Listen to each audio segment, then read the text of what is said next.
प्रिय, आइए हम बाइबल खोलें। यूहन्ना का सुसमाचार 4 अध्याय के 6वें वचन से पढ़ेंगे। और याकूब का कुआं भी वहीं था। अतः यीशु मार्ग का थका हुआ उस कुएं पर यों ही बैठ गया। यह बात 6 घंटे के लगभग हुई। इतने में एक सामरी स्त्री जल भरने आई। यीशु ने उससे कहा, मुझे पानी पिला, क्योंकि उसके चेले तो नगर में भोजन मोल लेने को गए थे। उस सामरी स्त्री ने उससे कहा, तू यहूदी होकर मुझे सामरी स्त्री से पानी क्यों मांगता है? क्योंकि यहूदी सामरियों के साथ किसी प्रकार का व्यवहार नहीं रखते थे। यीशु ने उत्तर दिया, यदि तू परमेश्वर के वरदान को जानती और यह भी जानती कि वह कौन है जो तुझसे कहता है, मुझे पानी पिला, तो तू उससे मांगती और वह तुझे जीवन का जल देता। स्त्री ने उससे कहा, हे प्रभु, तेरे पास जल भरने को कुछ है भी नहीं और कुआं गहरा है, तो फिर वो जीवन का जल तेरे पास कहाँ से आया? क्या तू हमारे पिता याकूब से बड़ा है, जिसने हमें यह कुआं दिया और आप ही अपनी संतान और अपने पशुओं समेत इसमें से पिया?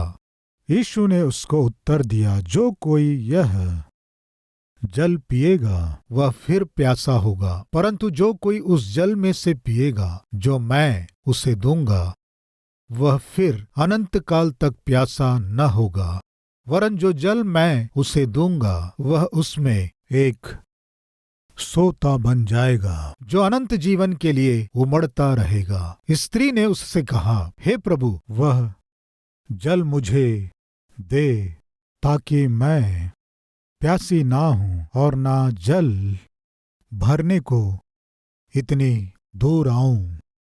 यीशु ने उससे कहा, जा, अपने पति को यहां बुला ला। स्त्री ने उत्तर दिया, मैं बिना पति की हूं। यीशु ने उससे कहा, तू ठीक कहती है, मैं बिना पति की हूं, क्योंकि तू 5 पति कर चुकी है और जिसके पास तू अब है वह भी तेरा पति नहीं। यह तूने सच ही कहा है। प्रियो, वो स्त्री चकित हुई होगी, हिल गई होगी। प्रभु, जल के लिए मैं इतनी दूर ना आऊं, वो जीवन का जल आप मुझे दे सकते हैं ना? कहने से यीशु ने कहा, तुम जीवन का जल मांग रही हो। हाँ प्रभु, एक काम करो, अपने घर जाकर अपने पति को यहां बुला ला। प्रभु क्या बोले? अपने घर जाकर अपने पति को यहां बुला ला। प्रिय, प्रभु कह रहे, तुम अकेले जीवन का जल पियो, ये मेरी इच्छा नहीं है। अकेली तुम मेरी आराधना करो, ये भी मेरी इच्छा नहीं है। तुम अकेली स्वर्ग जाओ, ये मेरी इच्छा नहीं है। तुम्हारे साथ तुम्हारा पति आना है, तुम्हारे साथ तुम्हारी पत्नी आना है। तुम अकेले मेरी उपस्थिति में आओ, मुझे पसंद नहीं है। प्रिय, आपके साथ का छोटा भाई आना है, छोटी बहन आना है, बड़ा भाई आना है, बड़ी बहन आना है। उसे क्या कहते हैं? आत्माओं के प्रति बोझ। यीशु ने कहा, जाकर अपने पति को लेकर आओ। तब उस स्त्री ने क्या कहा?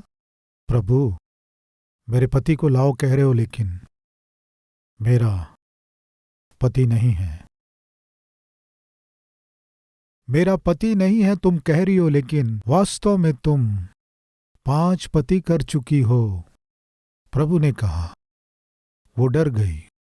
मैं अभी तक 5 पति कर चुकी हूं, ये बात यीशु को कैसे मालूम चला? प्रिय भाई, पिछले समय आपका किस किस के साथ कैसा संबंध था, मेरे प्रभु को पता है। बहन, आप पति के अलावा किस किस के साथ आप अपने संबंध को रखी, मेरे प्रभु को पता है। प्रिय जवान भाइयों, पढ़ाई करते हुए, किस किस के साथ बॉयफ्रेंड गर्लफ्रेंड कहते हुए आप घूम रहे हैं, मेरे प्रभु को मालूम है। आपके माता पिता नहीं जानते होंगे, आपके पति या पत्नी को शायद ना मालूम हो, लेकिन मेरे प्रभु को सब पता है। सुनो, तुम अभी तक 5 पति कर चुकी हो, निश्चय वो चकित हुई होगी। उतना ही नहीं, अभी तू जिसके साथ है वो भी तेरा पति नहीं है। अभी जिसके साथ तू रहती वो तेरा पति नहीं है, इस तरह प्रभु कहा है, तो वो कौन है बताइए? पता नहीं कौन है। उसके घर आया, किस काम से आया होगा? उसके साथ पाप करने के लिए। उसके सारे पापमय जीवन को यीशु प्रकट किया।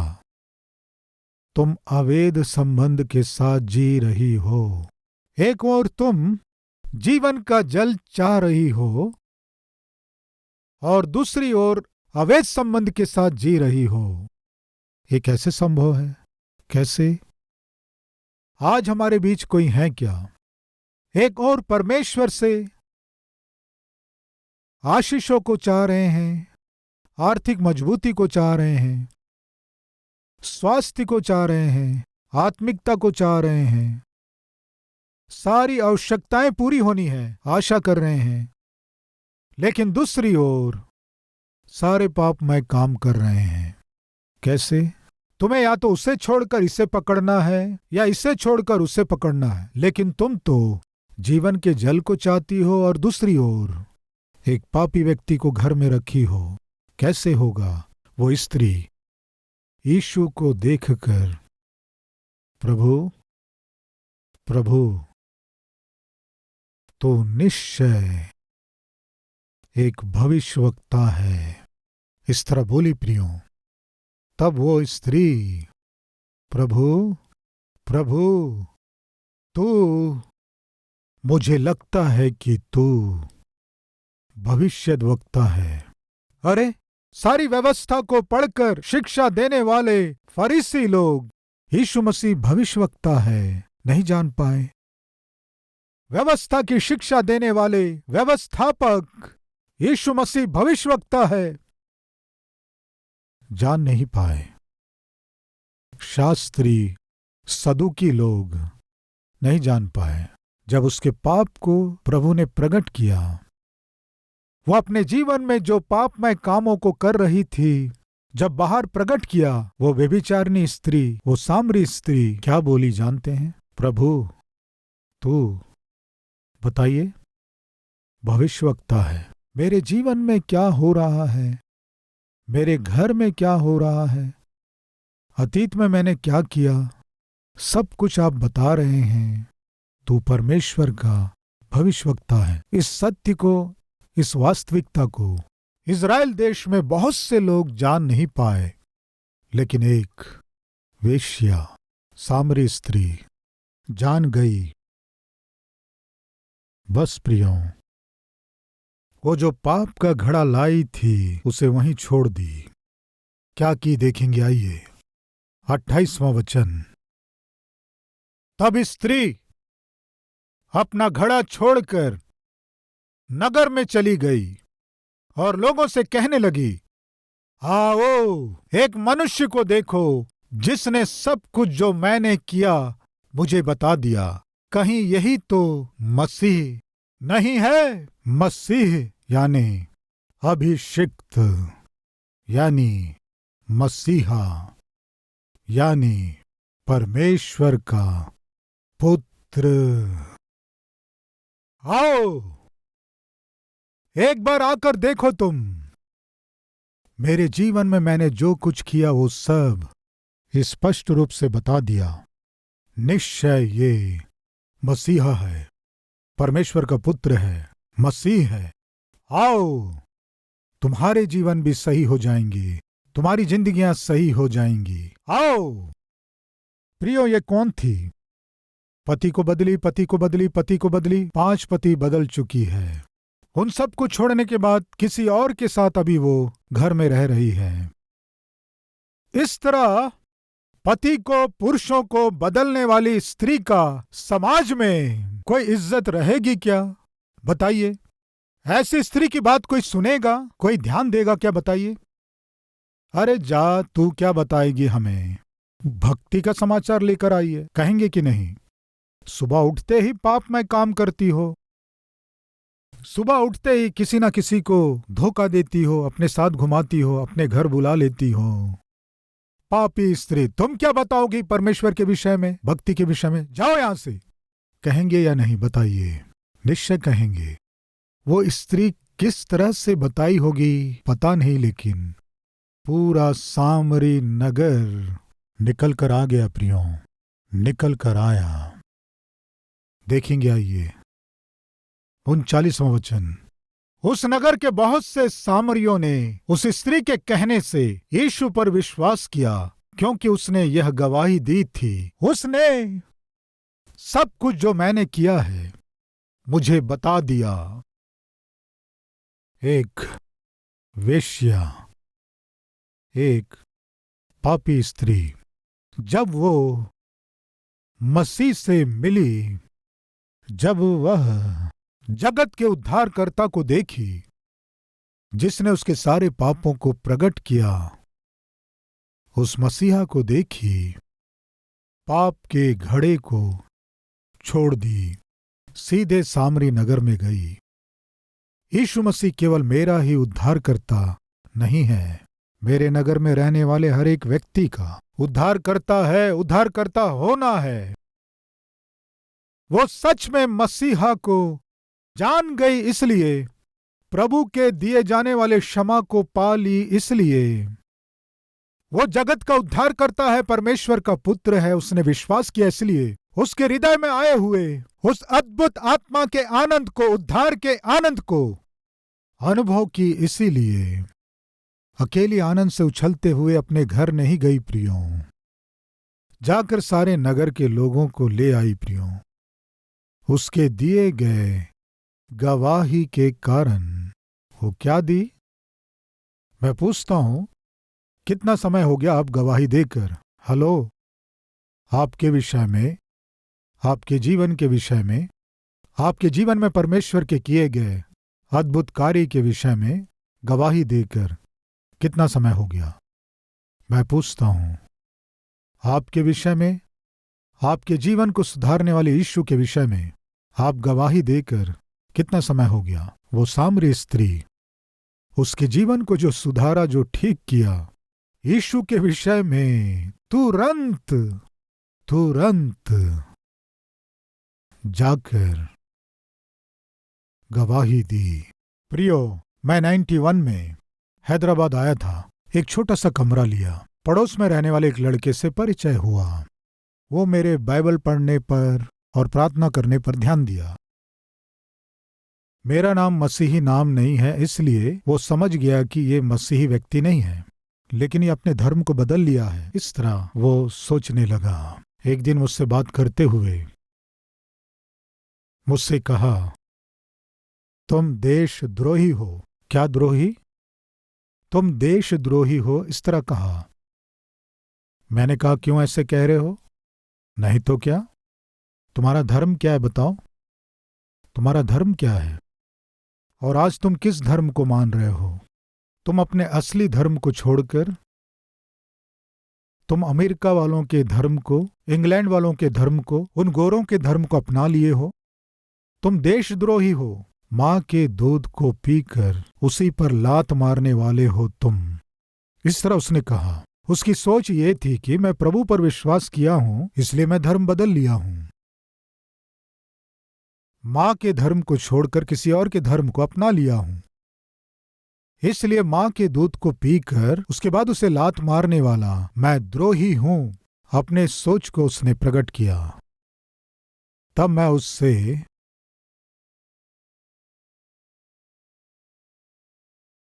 कहा, मैं जो कह रहा हूं ध्यान से सुनो, उसके बाद तुम बताना मैं देशद्रोही हूं या नहीं। क्या बताओगे? कुछ नहीं। कल्पना करो, मेरी 2 माएं हैं, एक जिसने मुझे जन्म दिया और दूसरी जिसने मुझे पाला। ये दोनों मुझे एक ही घर में पाल रहे हैं। जो जन्म दी वो माँ, एक जो बच्चे नहीं होने से मुझे पाल रही है। हमारा घर जंगल के पास में है। एक दिन मैं घर के बाहर खेल रहा था। अचानक एक सिंह जंगल में से निकल कर आया, मेरे ऊपर हमला किया। एक माँ इसे देखकर, बाबू सिंह आ रहा है, अंदर आ जाओ, जोर जोर से चिल्लाई। और दूसरी माँ उस सिंह को आते देखकर एकदम से आकर मुझे जोर से अपने गोद में लेकर अंदर लाने की कोशिश की। इस बीच वो सिंह आकर उस माँ पर हमला करके मार डाला। वो माँ मेरी रक्षा करने की प्रक्रिया में अपना प्राण खो दी। तुम अभी बताओ, इन दोनों माँओं में जन्म देने वाली माँ कौन है? इस तरह मैंने पूछा। तब उसने कहा, आपके लिए जिसने अपना प्राण दिया है वही आपकी जन्म देने वाली माँ है, कहा। तब मैंने उससे कहा, इसीलिए मेरे प्रभु यीशु मसीह पर मैं विश्वास करता हूं। इस तरह कहा। ये क्या है? इस स्टोरी के साथ यीशु का लिंक कर रहे हो? आपने ही कहा ना, जो प्राण दी है वही जन्म देने वाली माँ है। मेरे लिए अपना प्राण दिया है, इसलिए वो मेरा परम पिता बन गया। वे जान देना क्या है? बैठो बताता हूं। उसे बैठाया। यीशु मसीह इस जगत में क्यों आए? किसके लिए आए? पापमय मनुष्य से कितना प्रेम किए। जिस मनुष्य से वे प्रेम किए उस मनुष्य के लिए कैसे वे अपने प्राण को क्रूस पर बलिदान किए और मर गए। और उसके बाद परमेश्वर हैं, इसलिए मृत्यु से जयवंत होकर जी उठे और स्वर्ग चले गए। और जो कोई उस प्रभु पर विश्वास करेगा, हर एक को किस तरह अपने साथ स्वर्ग लेकर जाएगा। उस लड़के से मैंने अपनी गवाही और मैंने अपने प्रभु की गवाही जब बांटा, 15 मिनट के बाद वो लड़का मेरे साथ घुटने टेक कर प्रार्थना किया। प्रिय भाइयों और बहनों, मैं पूछता हूं, कितना समय हो गया यीशु आपके जीवन में जो अनुग्रहित किया उस उद्धार के विषय में बताए हुए, आपके जीवन में किए गए अद्भुत कार्य के विषय में बताए हुए, आपके शरीर में दिए हुए चंगाई के विषय में बताए हुए, आपके नौकरी में किए गए अद्भुत कार्य के विषय में बताए हुए कितना समय हो गया? तुम यरूशलेम में ठहरे रहना, मैं जाकर पवित्र आत्मा को भेजूंगा, और जब पवित्र आत्मा तुम पर आएगा तुम मेरे गवाह होगे। प्रियो, परमेश्वर का आत्मा यदि आप में है तो आप चुप रहें, ये संभव नहीं है। वो सामरी स्त्री जैसे कपड़े बदलते हैं वैसे पतियों को बदलने वाली एक स्त्री, पापी स्त्री, उसके जीवन में यीशु मसीह ने जब बदलाव को लेकर आया, जब उसके जीवन को सुधार दिया, उसने अपने पुराने पापमय जीवन को छोड़ दी। वो चुप नहीं रह सकी। प्रियो, मुझ पापी स्त्री को ही इस महान परमेश्वर ने सुधार दिया, जीवन में बदलाव ले आया है। मेरे नगर में मेरे जैसे बहुत से लोग हैं, पाप से बिगड़ रहे बहुत से लोग हैं, व्यभिचार के गुलाम होकर बहुत से लोग हैं। वे सब भी अच्छे होने हैं। वो क्या की जानते हैं? वो जाकर अपने नगर के सारे लोगों को ले आई। प्रियो, मैं पूछता हूं, आत्माओं के प्रति बोझ है क्या? आप में से कितने लोग सच में उद्धार पाए हैं? अपना हाथ दिखाएंगे। सच में उद्धार पाए हुए। सच है, सच है, सच है। आप यदि सच में उद्धार पाए हैं तो आप चुप रह सकते हैं क्या? बताइए। नहीं रह सकते। मान लीजिए आपके घर में जीवित कुत्ता है, कोई आपके दरवाजे के सामने आने से वो क्या करेगा? बताइए। भाव भाव भाव भौंकेगा कि नहीं? बताइए। राइट। यदि आप जीवित हैं तो बिल्कुल चुप नहीं रह सकते। बताइए। नहीं रह सकते। प्राण रहित, आत्मा रहित, उद्धार रहित एक साधारण नामधारी मसीह हैं तो आप मरे हुए कुत्ते के समान हैं। आप बोलेंगे नहीं, बस ऐसे रहेंगे। चर्च जाएंगे, बैठ जाएंगे, फिर घर जाएंगे, ऐसे ही बैठ जाएंगे।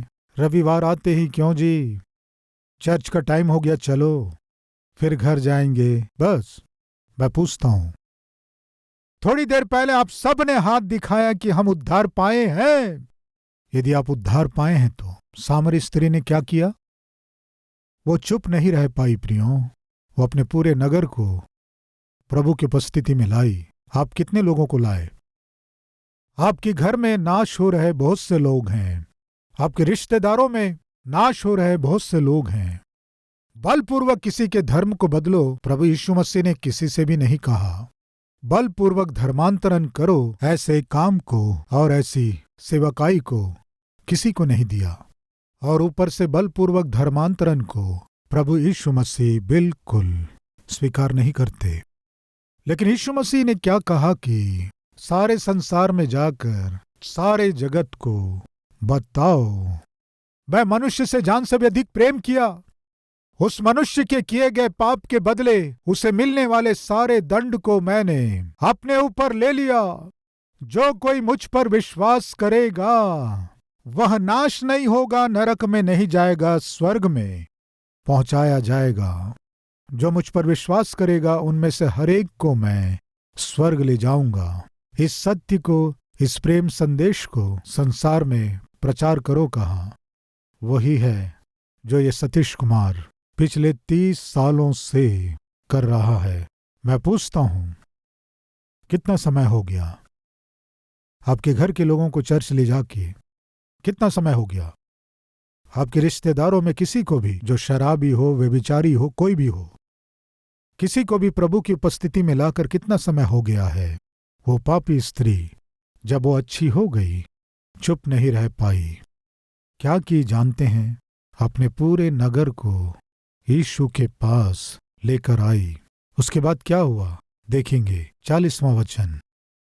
इसलिए जब ये सामरी उसके पास आए तो उससे विनती करने लगे कि हमारे यहां रह। अतः वह वहां 2 दिन तक रहा।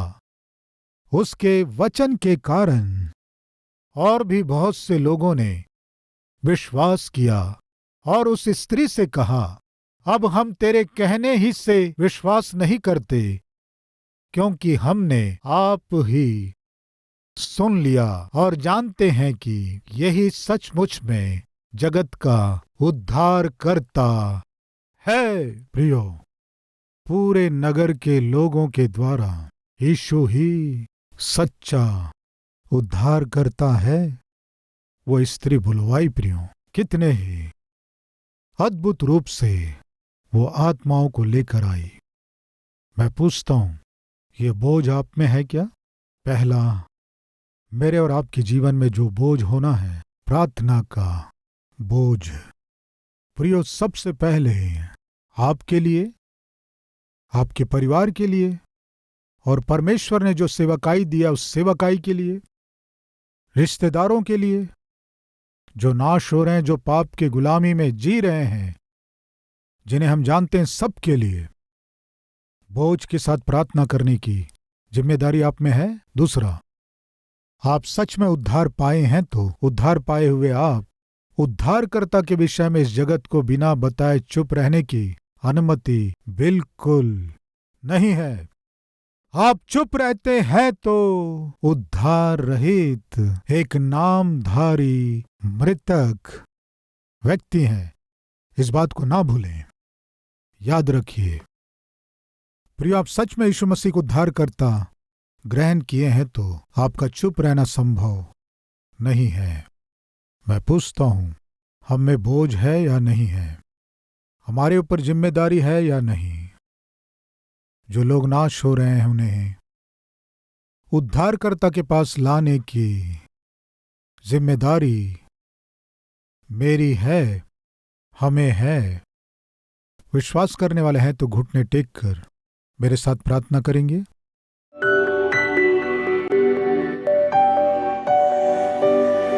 प्रभु यीशु, हमारे बच्चे नाश नहीं होना है, पति या पत्नी नाश नहीं होना है, माता पिता नाश नहीं होना है, भाई और बहनें नाश नहीं होना है। पिता उन्हें आपकी उपस्थिति में हम लेकर आ सकें। सामर्थ दीजिए, जिम्मेदारी दीजिए, बोझ दीजिए, प्रार्थना करने का मन दीजिए। पिता, सामरी स्त्री अपने पूरे नगर को आपकी उपस्थिति में लेकर आई। पिता, हमारे परिवार को, हमारे रिश्तेदारों को जो नाश हो रहे हैं, हमारे मित्रों को आपकी उपस्थिति में हम ला सकें। अनुग्रह कीजिए, ऐसे जिम्मेदारी दीजिए, बोझ हमें दीजिए। पिता, सामरी स्त्री के जीवन में जो बोझ था हम सबको दीजिए। पिता, हमारी इस प्रार्थना को सुनकर आत्माओं को जीतने वाले आत्मिक लोग हमें बनाइए। पिता, यीशु के नाम से मांगते हैं पिता, आमीन। प्रिय, इस संदेश के द्वारा आप आशीष पाए हैं तो लाइक कीजिए और सब्सक्राइब कीजिए, और उतना ही नहीं, कमेंट कीजिए, बहुत से लोगों को शेयर कीजिए। विनती करता हूं, कल फिर मिलेंगे। शलोम।